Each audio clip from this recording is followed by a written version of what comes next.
Joia, pessoal, vamos dar sequência agora no vídeo 45, tá? A gente entra nessa seção agora que é a segunda lei de Newton para rotações ou segunda lei de Newton rotacional, tá? O que a gente vai fazer aqui agora é construir um argumento aqui bem simples para obter, para reescrever a segunda lei de Newton, que a gente já está cansado de aplicar aí nos problemas, reescrever a segunda lei de Newton original de uma forma mais adequada para estudar as rotações. Tá? Lembra que a gente está fazendo isso o tempo todo nesse capítulo, né? A gente está pegando as variáveis, as grandezas, que a gente trabalhou lá no caso da translação, né? E lá no capítulo de leis de Newton em cinemática, e construindo analogias entre aquelas variáveis e essas novas variáveis rotacionais aqui. Né? Então a gente viu que tem uma relação entre, por exemplo, velocidade tangencial de um corpo em rotação com a velocidade angular. Existe uma relação entre a aceleração tangencial de um corpo em rotação com a aceleração angular daquele corpo. Né?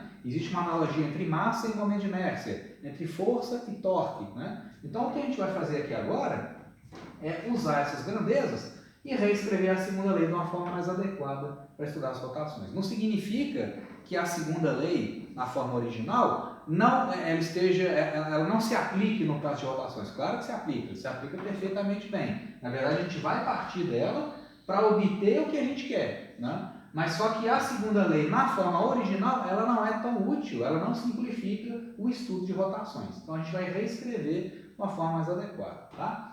Então, para a gente fazer isso, vamos supor um sistema bem simples aqui, tá? Você tem aqui uma partícula de massa M, tá? Uma massa Mzinha, que está presa numa haste, tá? Está amarrada aqui numa haste, uma haste rígida, e essa haste ela está girando, digamos, tá? Digamos que ela está girando aqui, ó, no sentido anti-horário, tá legal? Então, ela tem uma velocidade angular associada a esse movimento, tá? Eu vou desprezar a massa da haste, tá? É uma haste rígida, mas ela é bem levinha, tá? Então ela tem massa desprezível, e eu só vou considerar a massa da partícula que está amarrada nela, tá? Então essa haste aqui nessa dedução, ela só vai servir para manter a partícula presa nela e em rotação, tá? Em torno de um eixo que passa pela origem aqui do meu sistema de coordenadas, por exemplo, tá? Então aí nessa partícula de massa M, eu tenho uma força aplicada nela, tá? Uma força F que eu desenharia aquele vetor vermelho. Essa força F eu posso decompor em duas componentes, né? Essa força F, ela tem uma componente que é paralelo ao vetor posição, é o vetor que liga a origem até o ponto de aplicação da força, né? Então esse R aqui. Então a força F tem uma componente paralela ao vetor R e tem uma componente que é perpendicular ao vetor R. Né? Então você tem aqui o F perpendicular e o F paralelo. A gente viu da definição de torque que essa camarada aqui, ó, não aplica torque nessa partícula. Né? Essa força F paralela, como ela está atuando paralelamente ao vetor posição, ela não faz torque. Né? Então ela não contribui para aumentar a rotação do sistema. Agora a F perpendicular, sim. Essa força aqui, ó, que está atuando na partícula, vai contribuir, nesse caso, para aumentar a velocidade angular, né? Ou seja, a velocidade de giro daquele sistema. Tá ok? Então, essa força aqui produz torque e a F perpendicular produz e a força F paralela não produz. Tá? Então, vamos ver aqui o seguinte, gente. Aplicando agora a segunda lei de Newton na forma original. Tá? Veja bem, esquece agora o vetor original, vamos trabalhar só com as componentes dele. Essa força F perpendicular, nesse problema aqui, ó, ela é a única força que está atuando ao longo dessa direção, concorda comigo? A força F paralela, ela atua nesse sentido, né? Na verdade, essa força F, a força F junto com a força que a haste aplica na partícula, a resultante das duas é a força centrípeta, né? Essa partícula aqui, ela não está girando. Então ela tem força centrípeta, tem uma força centrípeta atuando nela, né? Senão ela não ia conseguir se manter em trajetória circular. Quem que está fazendo o papel de força centrípeta nesse caso? Essa haste aplica uma força, essa haste, como ela está esticada, né? Ela aplica uma força para dentro, que eu não representei aqui, tá? Porque a gente não vai precisar dela.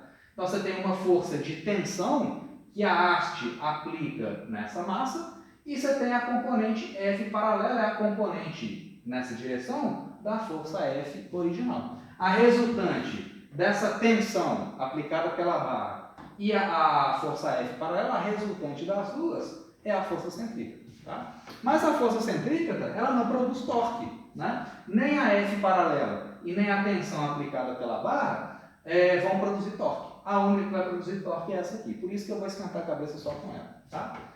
E outra coisa, a força F perpendicular é a única que atua na direção tangente à trajetória. Né? Então, se ela é a única força que está atuando tangencialmente à trajetória, ela é a força resultante nessa direção, certo? Se eu tenho uma força resultante nessa direção aqui, ó, então eu vou ter uma aceleração nessa direção, produzida justamente por essa força F. Né?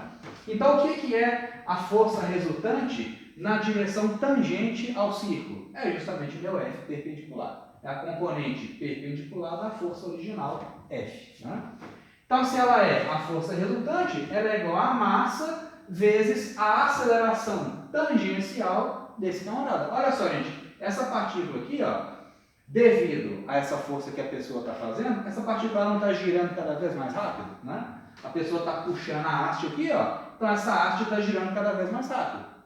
Então a velocidade tangencial daquela partícula de massa m está aumentando. Se a velocidade está aumentando, então eu tenho uma aceleração tangencial. Né? Sempre que o vetor velocidade aumenta de intensidade, eu tenho uma aceleração tangencial, né? No caso ali paralelo a ele. Tá? Então a força resultante na direção tangencial é igual à massa da partícula vezes a aceleração tangencial. Essa é a segunda lei na forma original. Tá? Mas a gente viu na primeira aula desse capítulo de rotações que existe uma relação entre a aceleração tangencial, medida em metros por segundo ao quadrado, né, e a aceleração angular, medida em radianos por segundo ao quadrado. A relação entre as duas é essa aqui, ó. A tangencial é igual a angular, aceleração angular, né, vezes o raio da trajetória. Tá? Então essa aceleração tangencial é uma medida da taxa de variação do vetor velocidade, medida em metros por segundo, e o alfa é uma medida da taxa de variação da velocidade angular daquele corpo. Né? Então você vê o seguinte, se o corpo está ganhando se essa massa m está ganhando velocidade tangencial, então ele tem aceleração tangencial e, consequentemente, ele tem aceleração angular também. Tá? Tanto, nesse exemplo aqui, tanto a velocidade tangencial quanto a velocidade angular estão aumentando no tempo. Né? Então, tanto o ômega quanto o v estão crescendo no tempo. Então, eu tenho aceleração tangencial e aceleração angular. Ok? Então, beleza. Aí, olha só. F perpendicular é igual a massa vezes aceleração tangencial. Mas a aceleração tangencial é alfa vezes R. Coloquei aqui, ó. Então, força perpendicular, massa vezes alfa vezes R. Multiplica dos dois lados dessa equação aqui, pessoal, pelo raio da trajetória, tá? Pela distância aqui, né? Até o centro desse círculo. Então, R aqui e R aqui. Eu vou ter que R vezes a força perpendicular é igual a M alfa R ao quadrado, né? Já tinha um R aqui, multipliquei por R, ficou R2 ali. O que é isso aqui, gente? Raio da trajetória, né? Ou seja, distância entre o eixo de rotação e o ponto de aplicação da força, vezes a força F perpendicular. Pô, esse aqui não é justamente o torque? Não é o torque produzido por essa componente da força naquela partícula? Então, esse camarada aqui, ó, R vezes F, é o torque aplicado naquela partícula. E isso é igual a M alfa R2. O que é a massa de uma partícula vezes a distância ao quadrado até o eixo de rotação? mR2 é o momento de inércia associado a essa partícula de massa m. Então, essa equação está me dizendo o seguinte, que o torque aplicado naquela partícula é igual ao momento de inércia dela vezes a aceleração angular. Tá?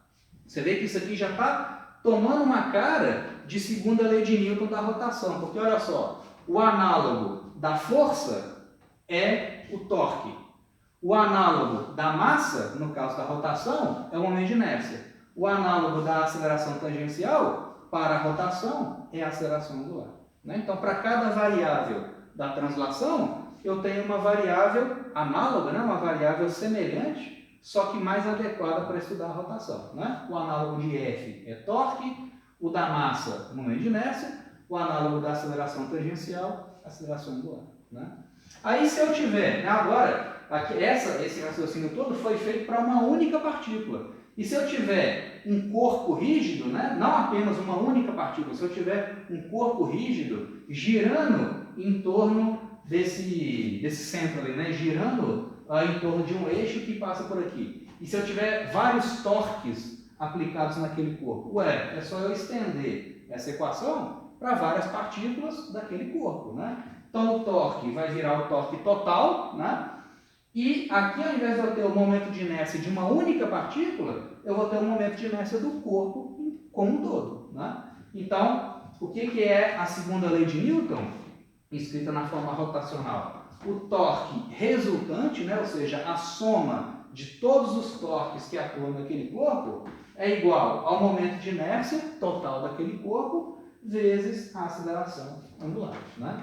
Aqui a equação é a segunda lei de Newton, rotacional, escrita na forma algébrica, né? Ou seja, esse torque é a soma algébrica de todos os torques, né? Porque eu posso ter forças que tendem a fazer o corpo girar, ou seja, eu posso ter forças atuando nesse corpo que produzem torque no sentido de aumentar a velocidade angular ou torque no sentido de diminuir a velocidade angular. A resultante, a soma algébrica de todos os torques, é o torque total. E o torque total, ou o torque resultante, é o momento de inércia vezes o alfa. Então, se você lembra da segunda lei na forma translacional, né, que é força resultante igual massa vezes aceleração, automaticamente você lembra da segunda lei na forma rotacional. O análogo da força resultante é o torque resultante. O análogo da massa total de um corpo é o momento de inércia total daquele corpo. O análogo da aceleração dele é a aceleração angular, no caso da rotação. Tá? Então, de uma representação você obtém a outra. É só fazer essas analogias entre as variáveis. Tá? Agora, eu quero ser capaz de escrever essa equação aqui na forma vetorial. Você vê que aqui, ó, ela está escrita na forma algébrica, né? Ou seja, na forma numérica. Eu quero obter agora a forma vetorial, que é a forma completa da segunda lei de Newton para a rotação. Tá? Para isso, eu preciso definir as direções dos vetores ômega e alfa, velocidade angular e aceleração angular. Será que eu consigo atribuir sentidos para eles? Para fazer isso, a gente usa algumas convenções. Tá? Então, qual que é, primeiro, como que a gente define a direção do vetor velocidade angular, tá? No caso de uma rotação? Digamos que eu tenho aqui uma partícula que está girando nesse sentido aqui, né? Que está desenhado aqui. Então, o vetor velocidade v está para cá e esse aqui é o sentido da rotação. Qual que é a direção que a gente define para o ômega nesse caso? A gente usa uma regrinha da mão direita. Essa regrinha é o seguinte: você coloca os dedos curvados da sua mão direita no sentido da rotação e o polegar direito vai te dar o sentido da velocidade angular. Tá? Então, aqui no caso, por exemplo, a rotação acontece nesse sentido, né? Então, digamos, aqui está o meu eixo vertical, né? O meu eixo Z está aqui, ó. A partícula está girando dessa forma aqui, ó. Então, eu coloco os dedos curvados no sentido da rotação e estico o dedão. A direção do dedão é a direção da velocidade angular. Tá? Então, essa é uma convenção que a gente utiliza, tá? Para atribuir uma direção para o ômega. E a direção do alfa, que é a minha aceleração angular? Bom, eu sei que a aceleração angular é a derivada da velocidade angular. Então, o alfa é d ômega dt. Né? Então, se o ômega tem se o ômega está escrito na forma vetorial, eu consigo escrever o alfa na forma vetorial também, da maneira que está colocado aqui. Alfa d ômega dt. Né?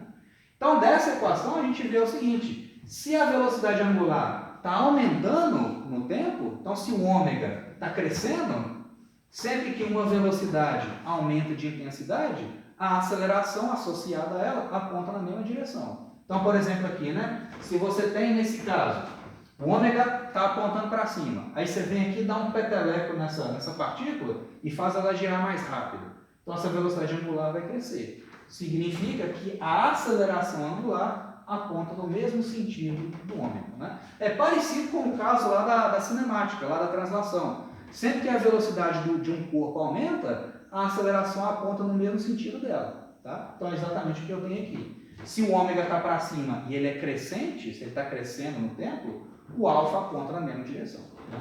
Se fosse uma rotação no sentido contrário, o ômega estaria para baixo. Né? Se eu invertesse aqui o sentido da velocidade e a partícula girasse no sentido contrário, bom, eu teria o sentido da rotação, indicado pelo meu dedo curvado, o sentido da rotação é esse, o ômega apontaria para baixo. Né? E se ele estivesse crescendo no tempo, só que apontando para baixo, o meu alfa apontaria para baixo também. Tá? E a mesma coisa, se a velocidade angular diminui de intensidade, o ômega e o alfa são antiparalelos. Então, nesse caso aqui, né, essa partícula está girando. Se eu puxar essa partícula aqui, se eu tentar frear essa partícula, o ômega vai diminuir. Ele continua apontando para cima, né? Mas ele está diminuindo de intensidade. Então, por exemplo, aqui, se o ômega está apontando para cima, mas ele é decrescente, o alfa aponta para baixo. Isso vem justamente da definição, né? Vem justamente da definição do alfa como sendo a derivada da velocidade angular. Tá? Então, dadas essas duas definições, né, agora que eu sei atribuir um sentido para o vetor ômega e para o vetor aceleração angular, eu posso escrever a segunda lei na forma rotacional. A expressão completa para a segunda lei rotacional é essa aqui. Ó. O vetor torque total, né, ou seja, a soma vetorial de todos os torques aplicados num corpo é igual ao momento de inércia daquele corpo vezes o vetor aceleração angular. Você vê que o torque é sempre paralelo ao alfa. Muito parecido com a segunda lei, no caso da translação. A força resultante é paralela à aceleração. Aqui, o torque resultante é paralelo à aceleração angular. Tá? Aí, vamos explorar um pouquinho essa relação, né, entre o torque, o alfa e o ômega, no caso de uma porta, por exemplo, quando você está abrindo uma porta. Vamos representar os vetores, torque, velocidade angular e aceleração angular, e ver que essa equação aqui faz sentido, tá? Então vamos deixa eu fazer um rascunho aqui, ó, da seguinte forma. Digamos que você tem uma porta, né, que está desenhada aqui no plano do quadro, né? Está assim.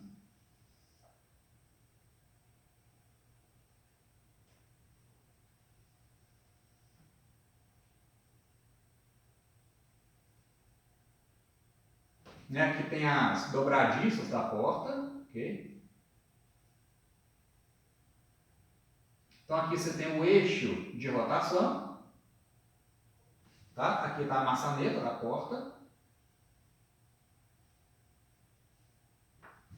beleza? Então essa porta ela gira para cá ou para dentro, né? Então, por exemplo, digamos que a porta está aqui assim. E aí você vai aplicar uma força na maçaneta, empurrando a maçaneta para dentro. Então essa porta ela vai girar assim. Né? Esse é o ômega. Tá legal? Então olha só, gente. Digamos que você vai aplicar uma força entrando no quadro. Tá? Então, sempre que você tem um vetor entrando no quadro, você representa dessa forma aqui. Eu já falei isso para vocês. Né? Então a força está entrando no quadro. Então, o vetor R, né, é o vetor que conecta aqui o eixo de rotação até o ponto de aplicação da força. Tá? Então, esse aqui é o meu vetor R. Tá legal? Vamos ver qual que é a direção do vetor torque nesse caso. Tá? Olha só. O que é o torque? O torque é R VEC F. Então, produto vetorial. O vetor posição com a força. A força está entrando no quadro, né? E o vetor R está apontando para lá. Então, nesse caso, ó, R VEC F, eu vou jogar o R em cima da força, né? Joguei o R em cima da força e estiquei o dedão. Então, nesse caso, ó, R VEC F me dá um vetor para cima. Então, o torque, nesse caso, aponta para cima. Beleza?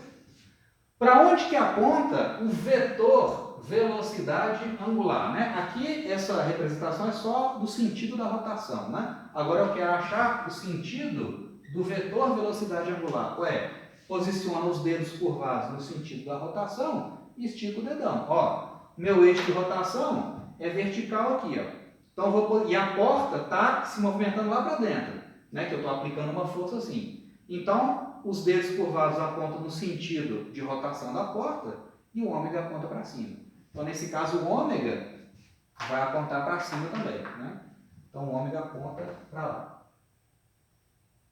Nesse caso aqui, pessoal, olha só, você está empurrando, a porta estava parada e aí você deu velocidade angular para ela. Você aplicou um torque e a porta está ganhando velocidade angular. Então, esse ômega está crescendo, certo? Se o ômega está crescendo, para onde que aponta o alfa?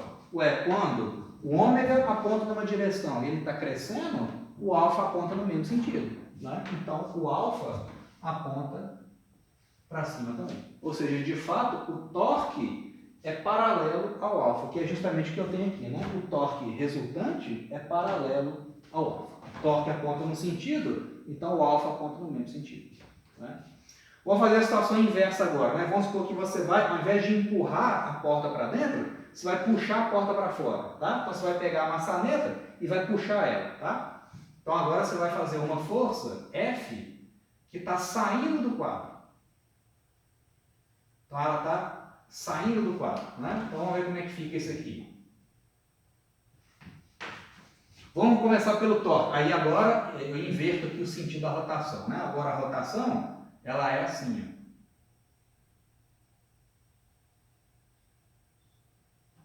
Beleza? Né? Então a porta está girando para fora do quadro, então esse aqui agora é o sentido da rotação. Beleza? Então vamos ver. Sentido do torque. O torque é R VEC F. Então eu tenho um vetor R que está apontando paralelo aqui ao quadro e um vetor força que está apontando para vocês, né? Então o R está para cá e a força está para aí. Vamos fazer o R VEC F. Então joguei o R em cima do F, estiquei o dedão. Ó. Joga o R em cima do F, estica o dedão. R VEC F, nesse caso, aponta para baixo. Então o torque aqui está apontando para baixo. Para onde que aponta a velocidade angular? Ó, o eixo de rotação está assim, a porta não está saindo do quadro, ela está girando, ela estava aqui no plano do quadro e está girando para cá. Então esse aqui ó, é o sentido de rotação, ó, dedo curvado no sentido da rotação, estica o dedão. Então o ômega aponta para baixo aqui também. Então esse ômega agora está apontando para baixo, né?